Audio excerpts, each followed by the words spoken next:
Hi, it's Clyde with PT3D, and today we are going to talk about the K40 again. I know we've done this before and it's great, but today we're going to do a little bit different. Today we are going to find a project on the Google machine that we can use on a laser. So let's get started with the entire process. Okay, so on the Google machine, we did a search for Superman symbol, and this is, I think, the one I'm going to go with. So we're going to copy this. So we're going to go copy image, and then we're going to go into Inkscape, which I previously loaded. And I've already set my building area to 40 by 40 millimeters. You could change your size by going into the File and Document Properties. This part here really doesn't matter. If you prefer to view things in inches, if you're using a tape measure to measure materials for the K40, then by all means do that, or you can do the conversion. So this really doesn't matter. You can set this to millimeters, you can set it for pixels or centimeters, or anything you want. And right here, of course, this is your custom size. What you can do, what's nice about Inkscape, is that it'll convert this. So right now I have it set to 40 millimeters. If I change that to inches, it's gonna convert it. So that's something nice to know. So anyway, the piece of acrylic I'm using is gonna have a 40 by 40 area that I can use. Once you're done setting that, just get out of that and then go to your main screen. So now, right here, I'm gonna paste my graphic in, and obviously it's too small. Make sure you select your cursor, and you want the scale arrows. But if you double click, it'll give you rotational arrows as well. Control and left click will bring this down, and then you can position it and see, okay, I gotta cut it down just a little bit more, and there you have it. That is gonna fit pretty close to where I want it. So we're gonna put it right there. Now, this is probably not the best graphic to use, so what I can do now is go up to filters, path, and what I'm going to do is go to trace bitmap. Trace bitmap is going to bring up this wonderful little tool where you can do all kinds of cool stuff, and I couldn't tell you a thing about it. Right now I have it at brightness cutoff, which may work, so let's see. Yeah, actually that does look like it'll work. So we're going to just say okay. And it's going to apply that. So basically, I just made another image here, except this one is going to work for what I have in mind. So you can see here how this is the original image and how it blocks out the border. That's no bueno. We don't want that. So we're going to get rid of that one, and we're going to keep this one because it's completely transparent, and all it is the symbol graphic. So I'm going to get it to kind of where I want it. And you can use the arrow keys while you're selected to bump it down. What I'm going to do first, though, is I'm going to control, and I'm going to pull this out just a little bit. This is my circle, and I've already got it preset to basically be a cut circle.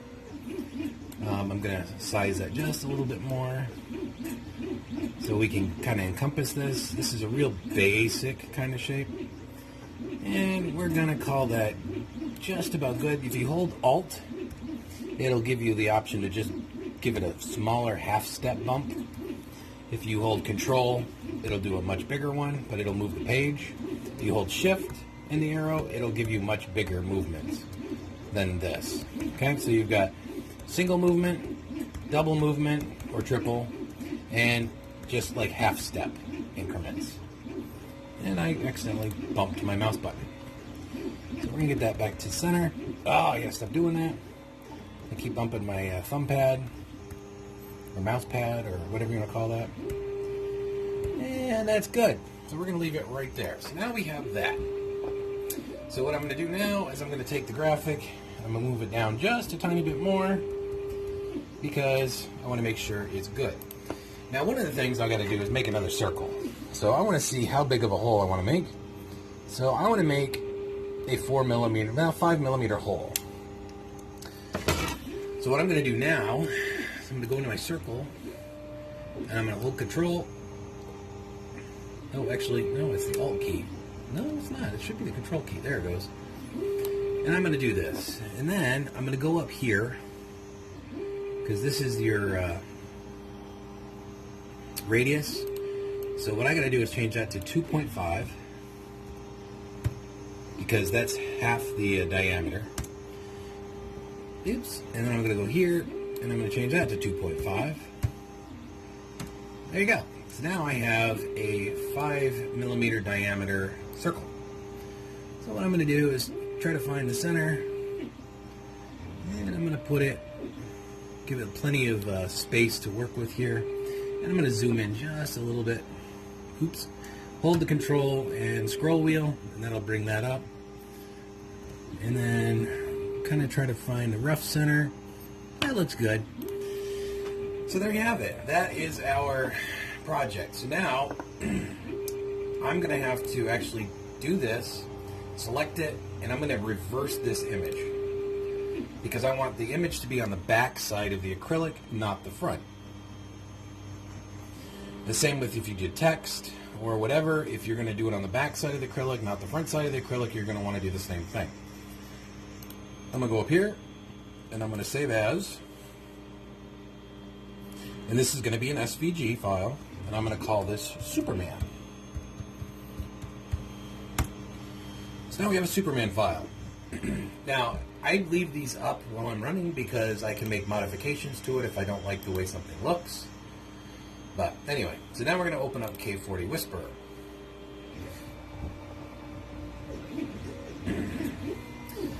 And what we're going to do is I'm going to explode that, and I'm going to open the design file, which is Superman. And while that loads, we're going to come over here and we're going to do our pre-checks on the laser. Now, I've already checked the laser to make sure that the tube doesn't have any air bubbles. It does not. I've got my duct hooked up to the window. And now I'm going to come down here. We're going to go check the water supply. And I can hear it flowing, which means that we have good flow. So no bubbles, and we have water flowing. Once I've done that, I'm going to go back in here. I'm going to turn on the laser. It's going to home. It's going to pick up on the computer, and I'm going to check the fan. And the fan is running, so that's good. Now my forced air system, is, if you can see it, is back here, and we will be needing that. Now, one of the other things I have done is I've already gone in and pre-set up the material. I put a little tiny Sharpie dot right here, and that's where I want my laser to be. So what I'm going to do is I'm going to pull this right here. Actually, you know what? Let's do this the other way first. Before we do that, let's go into the program in the K40 Whisperer. And we see our graphic looks good, and it's inside of our build area. If you're going to go outside of your build area, don't go outside of the build area on the left side or the top side. You can do it on the bottom or the right side, and you should be okay. But if you go to the left side or the top side, it won't cut that properly, or it'll just omit it. So keep that in mind.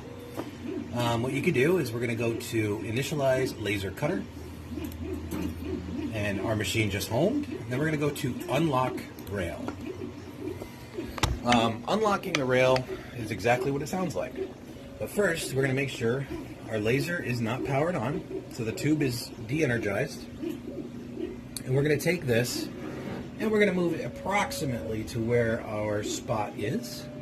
So we're going to go, I'd rather go high than low. So I don't know if you can see that or not. But we're going to go right here.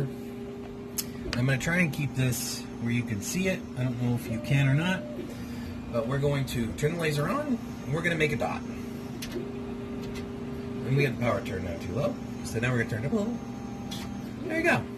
So there's our dot. And as you can see, the dot is right next to where the black dot is. So that's pretty good. So we're going to go with that.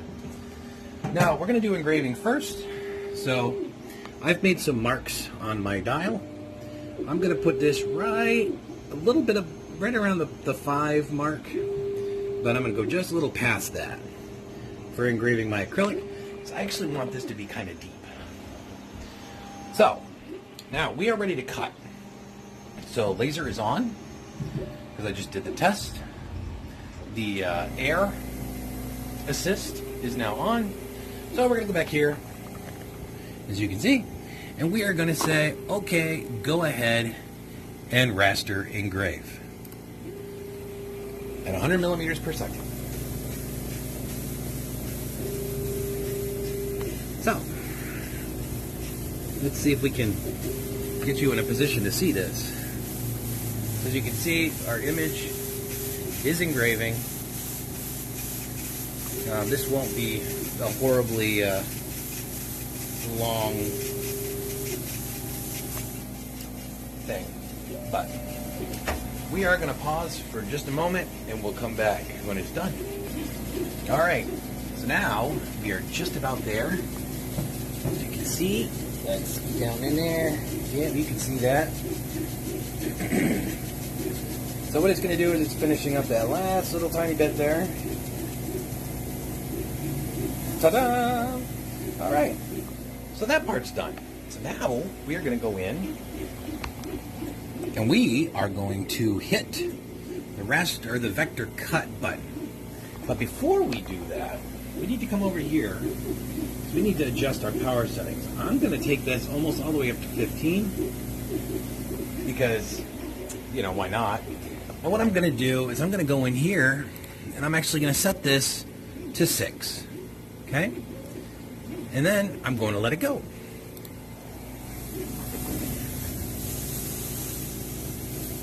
And ideally, with 6, it's going to go almost all the way through. Or all the way through, one or the other, and we're going to find out.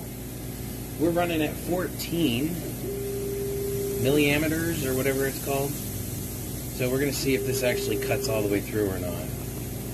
We're hoping it does. It's smoking underneath, so that's a good sign. It means that there's we do have the laser going through. All right. So we're gonna turn the power off on the laser, and we're gonna tap this and see if it comes through or not. All right. So it didn't go all the way through. So there's probably just a tiny bit, like a burr, that's hanging it up. So we're gonna run that one more time. As much as I hate to say that, because I really don't like having to run the job twice. It messes things up. But this is pretty thick too, so. Yeah, it looks like there was still just a tiny bit hanging on in there.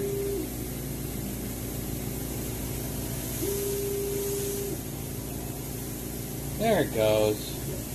Now, if you see a part fall like that, just turn the power off on the laser as fast as you can, because I have actually had an incident where the part didn't quite make it, and I ended up with this awesome blemish because it cut it and then it put it in a position at an angle, so the laser was able to graze it. So that's not a good thing. All right, so hold on. We're going to pause this and we're going to come back in a minute with the cleanup. Okay. So now we're going to use our favorite cleaning solution, which is our 91% isopropyl alcohol. We're just going to squirt some of that right in them little cracks there. I go through a lot of isopropyl alcohol because we don't want to have that little fog. So I'll let that sit for a second, and then what I do is I flip it over, and I'm just going to force some of that isopropyl alcohol right in them little cracks and crevices. This is acrylic. I don't know if isopropyl alcohol is bad for acrylic or not. I haven't had any issues yet.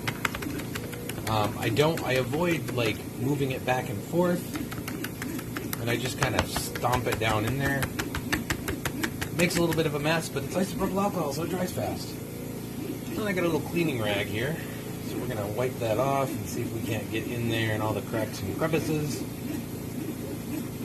Use my fingernail a little bit to get in there. I still have yet to actually bring like a soft brush or a toothbrush to kind of do this, because that would actually make things a lot easier. But, you know, one of these days I'll remember and I'll bring one.